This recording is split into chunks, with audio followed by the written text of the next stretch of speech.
Hi, my name is Christina Battle, and I am a Learner's Edge student of course 5792, which is Refocus and Recharge, which is strategies to find balance in teaching.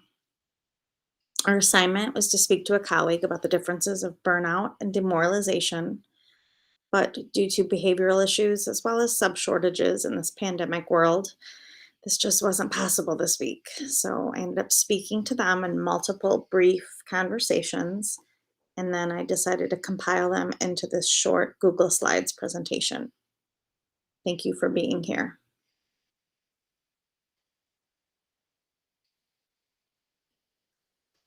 So, the question that I asked my colleagues was, have you ever heard of burnout? So, of course, they have. These were their responses. So, the one said yes, and the other one said, of course, who hasn't? Um, we've all seen Facebook or articles about teacher burnout. And burnout is a finalized feeling or a finalized sense of self.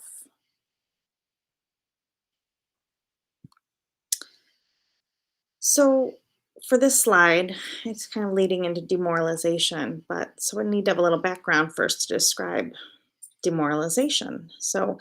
Um, most teachers went into this profession because they were morally driven to do so. They wanted to help kids. I did. I wanted to help kids. Um, they want to make a difference in the world. So where the demoralization comes in is when the teaching profession is standardized or micromanaged. It creates a demoralization of the values that they bring to the job every day. This taking away of morals contradicts the reason why so many of us went into teaching in the first place.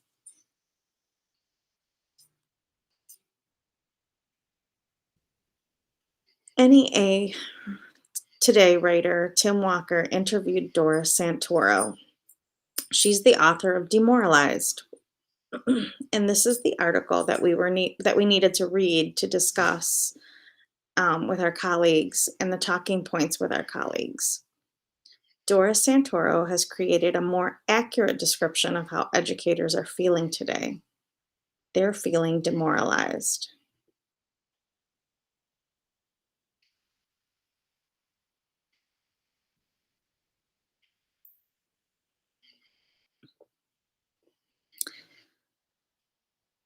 The author Miss Santoro, discusses how burnout is a general term that refers to why teachers are leaving the profession. But she defined the term demoralization as the inability to do the work that they set out to do in the first place. This is a more accurate term to describe what's really happening in the education field today.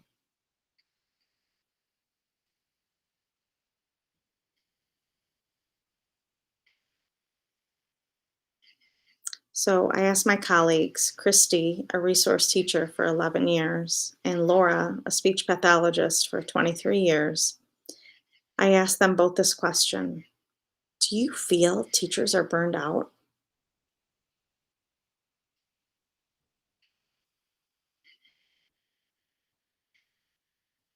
Christy said, yes, at times I do feel burned out. Sometimes when the job that I have to deal with students' behaviors, and then I have to deal with all the paperwork that special ed has to do. It's just too much sometimes.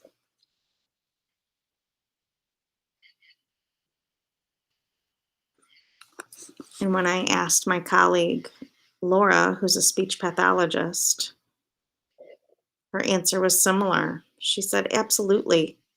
When we have to rewrite IEPs because we messed up on one word or didn't word it properly that the new administration didn't like, it's so frustrating and it makes me feel like I'm incapable. When in reality, I've been doing this job for 20 years now before this new administrator came along.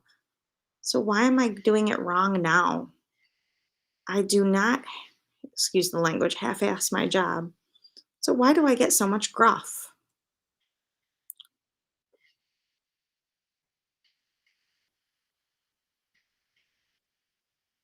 I explained that what they are calling burnout is in actuality demoralization. The profession of education has changed, and that we cannot teach the way we want to teach because we may be dealing with serious student behaviors, like Crystal mentioned this week, or that we have to take precious time out of our short little prep period to have the exact wording on an IEP. All of this takes away from the position that we have chosen. So, this is the book that the author of the article has based the NEA article upon.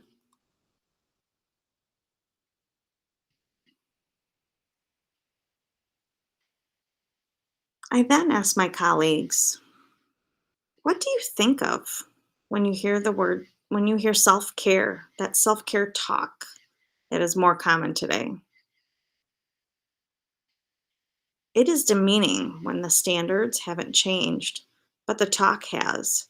So in reality, all of the same stressors are still present. So it's kind of a bit insulting, according to my colleague and friend Lori.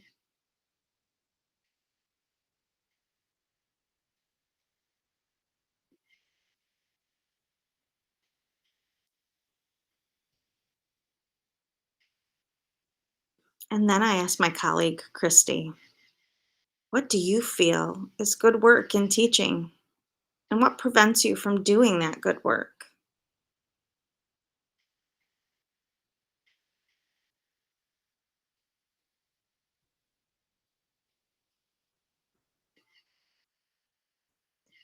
Christy responded by saying, when I'm actually able to work with my kids, I know it's my good work. I know what I have to do to get it done. But when I'm told to use a certain philosophy that I know doesn't necessarily work for my students, who I know very well, that just doesn't work for them. For students with significant learning disabilities or significant language impairments, the tools that we were taught to use, such as explicit and structured learning, is what we know can help them learn. I know it, I've done it for years. Now, I have been asked to use open ended questions that do not foster learning in my kinders or first grade students who are 1 to 2 years behind their peers. It just doesn't work, but I'm strongly encouraged to do so. It just frustrates me because it's a waste of my time. I'm just working twice as hard because I'll have to go back to my old way of teaching to get it done.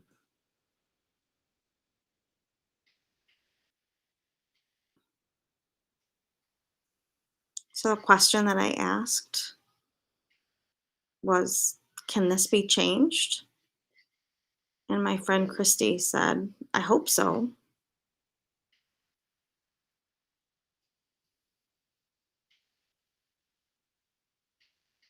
According to Ms. Santoro, school leaders are going to have to lead that change. A suggestion that she mentioned were when teachers are asked to help solve the problems, that starts remoralization of educators. It's a start to bringing back the moralization of the position. The creation of opportunities for their own community is freeing and supportive. So that's what makes change.